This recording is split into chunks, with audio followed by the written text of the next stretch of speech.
Media के माध्यम से जो भी जनता रूबरू होगी उनका सेवा करने का अवसर दिया है। मेरी पुलिसिंग की जो कंसेप्ट है, जो थ्योरी बहुत सिंपल है, वो ये है कि हम और हमारे अधिकारी जो थाना स्तर तक के हैं वो जनता को सुने, जनता की शिकायतों को सुने, जनता की समस्याओं को सुने। वो चाहे जो उनके पास आ रहे हैं उनको सुने, चाहे उनको फ़ोन से सुने, चाहे उनको व्हाट्सएप से सुने, चाहे सोशल मीडिया सुने, चाहे जो भी आप संचार के माध्यम से सुने। और सुनने के बाद जिस मामले में जो यथा उचित कार्रवाई हो, जिस मामले में FIR लिखा जाना FIR लिखा जाए, जिस मामले में केवल कार्रवाई की जानी, प्रिवेंटिव कार्रवाई की जानी प्रिवेंटिव कार्रवाई की जाए, वो कार्रवाई। नंबर 1। नंबर 2, यदि FIR दर्ज किया जाए उसकी समय से विवेचना की जाए, समय से निस्तारण किया जाए। जनता को ये शिकायत करने का मौका ना मिले, हमने FIR लिखा लिया, उस पर कोई कार्रवाई नहीं हो रही है। जनता को ये शिकायत करने का मौका ना मिले, हमने FIR लिखाया, उस पर पक्षपातपूर्ण कार्रवाई हो रही है। ये हम सुनिश्चित करने की कोशिश करेंगे। और ये मैं इस दावे के साथ कर सकता हूँ कि जब मैं पिछले कार्यकाल में 17 महीने का अवसर मिला था, आप सबके सहयोग से ये मैंने किया था और मैं इसको अपनी उपलब्धि मानता हूँ। और उसी उपलब्धि को मैं आप सबके माध्यम से आगे बढ़ाना चाहूँगा, क्योंकि यदि हम जनता की समस्याएं सुन लेते हैं, जनता की बातें सुन लेते हैं, हमें बहुत सारी बातें सामने आ जाती हैं। इसी के माध्यम से जो हम अपनी प्राथमिकताएं ज्ञापित करते हैं, शासन की, प्रशासन की, चाहे वो अपराध मुक्त, भय मुक्त समाज स्थापित करने की, माफियाओं के विरुद्ध प्रभावी कार्रवाई करने की, महिलाओं, बच्चों, दलित वर्गों, कमजोर वर्गों के विरुद्ध जो भी अपराध हो रहा है उस अपराध के संबंध में विरोधात्मक कार्रवाई करने की, या उन अपराधियों के विरुद्ध प्रभावी कार्रवाई करने की, या माफियाओं के विरुद्ध कार्रवाई करने की, या मिशन शक्ति की, ये सब एकाकार अंगीकृत रूप में होकर कार्य करेंगे हम लोग। हमारी मूल योजना ये रहेगी। इसके साथ साथ आप ट्रैफिक की बात करें, स्मार्ट सिटी की बात करें, सेफ सिटी की बात करेंगे, ये सब धीरे धीरे सामने नई चीज़ें आ रही है, उस पर भी हमारा फोकस रहेगा। जो मैंने महसूस किया है एक आम नागरिक के रूप में भी, क्योंकि इस बीच में 2012 में यहाँ से हटने के बाद बहुत सारी जगहों पर सेवा करने का मुझे अवसर मिला, तो वो जगह मेन पुलिसिंग से हट करके मैंने एक आम नागरिक के रूप में आपसे बात करके समझने की कोशिश किया, तो 2012 से 2020 के बीच में काफ़ी अंतर आ गया है। वो अंतर ये है कि सोशल मीडिया बहुत व्यापक हो गई है, और सोशल मीडिया जहाँ तक जैसो हमारे लिए सहयोगी भी है, हमारे लिए, आपके लिए, वहाँ कहीं कहीं हमारे लिए जैसो हानिकारक भी है। सहयोगी ये है कि सोशल मीडिया के माध्यम से हमें जानकारी समय से मिल जाती है, आपको जानकारी मिल जाती है, आप कहीं ट्विटर पर डाल देते हैं, आप फेसबुक पर डाल देते हैं, उसके माध्यम से हम जानकारी मिल जाती है, हमें तुरंत जानकारी मिलती है, हम उस पर तुरंत एक्शन करने की कोशिश करते हैं। हानिकारक ये है कई बार बहुत सारे अफवाह चल जाते हैं, बहुत सारे अफवाहों के कारण जैसो सही पता नहीं चल पाता, सही क्या है गलत क्या है। पुलिस विभाग के माध्यम से हम कोशिश करते हैं उन अफवाहों का खंडन करने की, कभी कभी उसमें समय लग जाता है। इसके अतिरिक्त दो समुदायों के बीच, दो संप्रदायों के बीच कभी कभी इस तरह के अफवाह वाली, रूमर वाली, सांप्रदायिकता विरोधी तमाम पोस्ट आ जाते हैं, जिसमें कभी कभी काफ़ी आपत्तिजनक स्थिति पैदा हो जाती है। उसको कंट्रोल करने में पुलिस प्रशासन को काफ़ी मेहनत करना पड़ता है। ये सोशल मीडिया की दूसरी स्थिति है। सोशल मीडिया की एक और स्थिति है जहाँ मैं इतिहास से आ रहा हूँ, आप लोग जानते हैं रेडिकलाइजेशन की बात हम लोग सब कर रहे हैं, और रेडिकलाइजेशन हम आप सबके बीच में व्याप्त हो चुका है।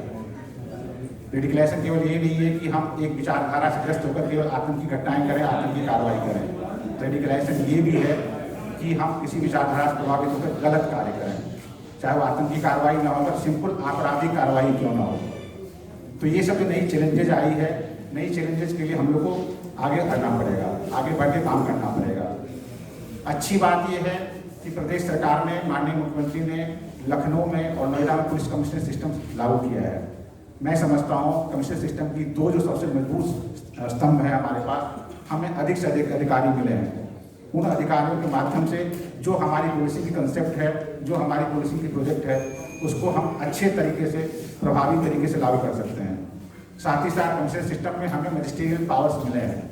उन पावर्स के माध्यम से हम जो गुंडा तत्व हैं, असामाजिक तत्व हैं, सांप्रदायिक तत्व हैं, उनके विरुद्ध प्रभावी निरोधात्मक कार्रवाई कर सकते हैं।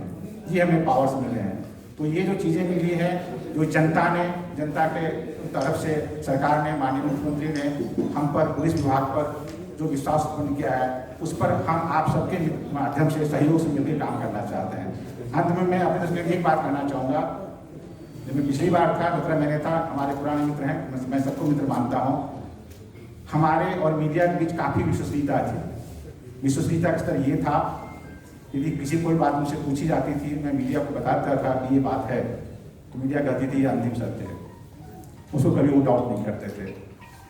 मेरे लिए लाभ ये होता था कि बहुत मौक़ों पर, बहुत अवसरों पर मुझे मीडिया के माध्यम से जानकारी मिल जाती थी। साहब आपके फलां थाना क्षेत्र में घटना हुई है, फलां जगह ये हो रहा है, फलां जगह ये हो सकता था, और मुझे जानकारी मिलती थी। मैं अपने इंस्पेक्टर सीओ के माध्यम से चेक करता था, उनको जानकारी नहीं होती थी।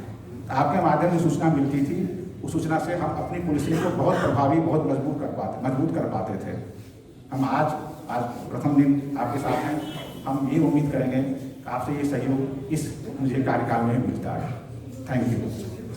कार्य छोड़ने के लिए वहाँ जिन्होंने मेरे उत्तराधिकारी हैं, उनको मैं ब्रीफ करने गया तो उसमें काफ़ी समय लग गया था। आज मंत्रा नहीं जा पाया था, लेकिन मैं मंत्रा जाऊँगा। लेकिन ऐसे अपराध ना हो सर, उसपे लेकिन कोई कार्य योजना है?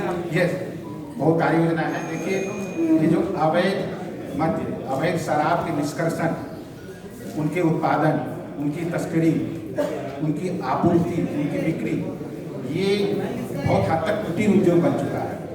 कुटीर उद्योग वहाँ बनता है जहाँ कच्ची शराब बनती है। ये एक नया तथ्य हम लोग के सामने आया, नई बातें आई। आप लोग भी सहमत होंगे कि अब बहुत सारे जो सरकारी शराब की दुकानें हैं, उनमें भी इस तरह की घटनाएं हो रही हैं। उनमें कुछ ऐसे अपमिश्रित तत्व मिला दिए जा रहे हैं, जिनके सेवन से इस तरह की जान माल की हानि हो रही है। लोग अपना अमूल्य जीवन खो ले रहे हैं। हमें ये सोचना पड़ेगा, हमें कार्रवाई करनी पड़ेगी। हमें प्रशासन के साथ मिल करके, आबकारी विभाग से मिल करके, आखिर ऐसे जो सरकारी शराब की दुकानें हैं जिनमें इस तरह की गलत गतिविधि हो रही है, उसको हम लोग ऐसे मिलकर रोक सकते हैं। तीन अंग हैं। मैं इसके बंदरा कट्टा नहीं बता रहा हूँ। बंदरा कट्टा क्या, मुझे जितनी जानकारी है मैं नहीं कर सकता, मुझे संपूर्ण जानकारी है। मुझे यही जानकारी है कि ये सरकारी शराब की दुकान घटना थी और उसमें इस तरह का अपमिश्रण हुआ था। इसके अलावा कच्ची शराब घटनाएं होती हैं, आप यहाँ व्यापक है, उस पर हम कार्रवाई करेंगे। तीसरी घटना होती है जो कि अवैध शराब को दूसरे प्रदेश से या दूसरे जिले से लाया जाता है, उस पर भी हम लोग कार्रवाई करेंगे। चौथी प्रकार की बात ये होती है कि अवैध शराब बनाने के लिए तमाम प्रकार के स्पिरिट और अल्कोहल वगैरह लिए जाते हैं, उनकी भी तस्करी होती है।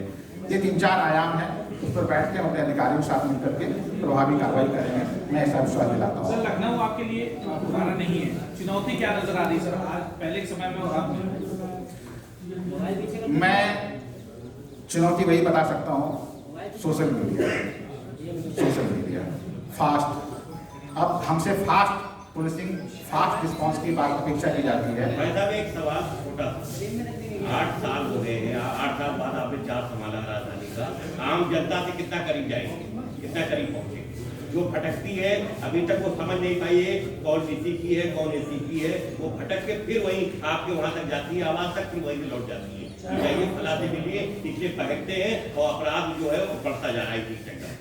ये आप हमें सवाल भाई साहब, आपकी बात का जवाब मैंने शुरुआत में दी थी, मैं इसको रिपीट करना चाहूँगा। At the cost of repetition, मैंने कहा कमिश्नरेट में, लखनऊ कमिश्नरेट में मेरे नेतृत्व में, मेरे मार्गदर्शन में हमारी प्राथमिकता ये होगी कि जनता को सुना जाए। मैंने स्टार्ट यही किया था। दूसरी लाइन मैंने की थी, जनता को सुना जाए, चाहे उनसे मिल के सुने, चाहे उनके फोन को सुने, चाहे उनको व्हाट्सएप को देखें, चाहे उनको सोशल मीडिया को देखें। मैं ज़्यादा नहीं बोलना चाहूँगा, ज़्यादा दावे नहीं करना चाहूँगा। मैं आपसे यही कहूँगा, यदि आपने मेरा पिछला कार्यकाल देखा है और आपको विश्वास है कि जनता की सुनवाई होती थी, तो अब एक बात फोन नहीं उठाते, जानकारी नहीं देते, जैसा आप बता कि सोशल मीडिया पर व्हाट्सएप के जरिए बताएंगे, बहुत ऐसे बेअंदाज दरोगा है जो नहीं फोन उठाते। मैं आज इस सवाल का ज़्यादा जवाब नहीं देना चाहूँगा। मैं ये बताना चाहूँगा, इसका जवाब मैंने दिया, आपको अभी दिया है। मैंने कहा था आपके माध्यम से मुझे अच्छी सही जानकारी मिलती रही है, आपके माध्यम से मुझे पता चलता रहा है, और आपके माध्यम से मैं आपको इसलिए कह रहा हूँ, आप जनता की आवाज़ हैं। चाहे प्रिंट मीडिया हो, चाहे इलेक्ट्रॉनिक मीडिया हो, चाहे डिजिटल मीडिया हो, आप जनता की आवाज़ हैं। आपके माध्यम से जनता की आवाज मेरे तक पहुंचेगी, पहुंचती रही है। तो पहुंचाने वाले जेल तो नहीं भेजा जाएगा। ये जरूरी है, ये जरूरी है। आपके माध्यम से जनता की आवाज आएगी, उसके माध्यम से जो हमें जानकारी मिलेगी, और जानकारी मिलेगी हमारे अधिकारी कर्मचारी लापरवाह हैं, अकर्मण्य हैं, भ्रष्ट हैं, निकम्मे हैं, कामचोरों के खिलाफ कार्रवाई होगी। 4-5 साल के भीतर जो है कई कप्तान भी बदले और नए कमिश्नर भी आ गए, लेकिन कई घटनाएं राजधानी में हुई हैं, बड़ी बड़ी घटनाएं, लेकिन अभी तक पूरी नहीं। मैं कोशिश करूंगा कि जो इस तरह घटनाएं पिछले कुछ सालों की, मैं नहीं कहूँगा सारे सालों की, उसे समीक्षा करके देखूं और मैं कोशिश करूँ कि उसमें कितनी घटनाएं खोल सकता हूँ। ये मेरे लिए चैलेंज है। फिलहाल आपके समय की कोई नहीं बात की जी, फिलहाल आपके समय की कोई नहीं बात की, सब कुछ बाकी है ये मेरा